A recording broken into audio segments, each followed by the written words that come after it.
ശിക്ഷ അവന് കിട്ടണം. അതാണ് എൻ്റെ ആഗ്രഹം. ഇനിയുള്ള മുൻപോട്ട് പോക്ക്, ഇത്ര വലിയ ദുരന്തങ്ങളെ അതിജീവിച്ച ഒരു മനുഷ്യൻ എന്ന നിലയിൽ ഇനിയുള്ള മുൻപോട്ട് പോക്കിനുള്ള കരുത്തുണ്ടോ? നമുക്ക് മുന്നോട്ട് പോയേ പറ്റൂ. നമ്മൾ ജനിച്ചു പോലും മരിക്കുന്നവരെ ജീവിക്കണം. അതിന് മുന്നോട്ട് പോയാലേ പറ്റൂ. അതിനുള്ള ശ്രമത്തിലാണ് ഞാനിപ്പോൾ ഉള്ളത്. ഭാര്യയുടെ അസുഖം ഭേദമാക്കി എടുക്കണം, ജീവിക്കണം, അത്രയാണ് ഉള്ളത്. വീട് തന്നെ തുറന്ന് കിട്ടിയിട്ടില്ല എനിക്ക്.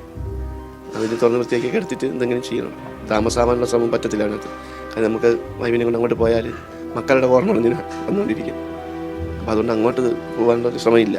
വീടിനെ വൃത്തിയാക്കി എന്തെങ്കിലും വിൽക്കാനോ അല്ലെങ്കിൽ വാടകയ്ക്ക് എന്തെങ്കിലും അങ്ങനെ ചെയ്ത് മനസ്സിലാലോചിക്കുന്നത് ഇപ്പോൾ. പോലീസ് അത് വിട്ടുകേൾക്കുന്നതിനെ കുറിച്ച് എന്തെങ്കിലും പറഞ്ഞു? ഇല്ല, ഇപ്പോൾ എന്തെങ്കിലും ഉടനെ ഉണ്ടാവില്ല സാർ പറഞ്ഞു. കാര്യം അന്വേഷണത്തിന് ഭാഗമായിട്ടാണ് പൂട്ടിയിട്ടേക്കും. അന്വേഷണം കഴിഞ്ഞതിന് ശേഷം തെളിവെടുപ്പും കാര്യങ്ങൾ കഴിഞ്ഞ ശേഷം തൊട്ട് മാർഗം കൊടുക്കാനുമില്ല. മക്കളില്ല. ഞാൻ സമ്പാദിച്ചെന്ത് ചെയ്യാൻ?